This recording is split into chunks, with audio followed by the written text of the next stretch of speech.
The Outwell Nexion 3 Ocean is a pop-up tent that sleeps 3 people.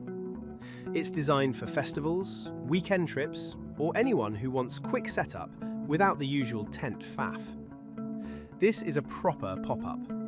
Take it out of the bag, release the straps, and it springs into shape. You're looking at about a minute to get it standing. Just peg it down and you're done. The tent's got 2 sections, a dark inner sleeping area at the back and a storage space at the front.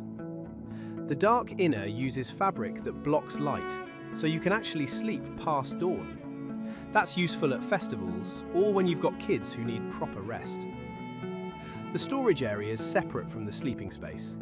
That's where you keep bags, boots, or anything you don't want in the bedroom. There's a rear door for access, so you can get in and out from the back without going through your gear.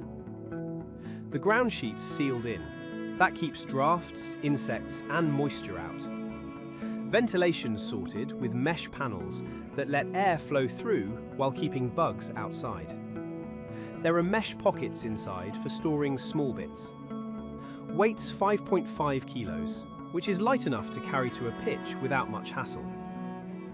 The Nexion 3 Ocean works well for people who camp regularly but don't want to spend time pitching. You get a proper tent with a dark sleeping area and decent storage, but without the setup time of traditional tents. Please look at our website for more details on this amazing tent.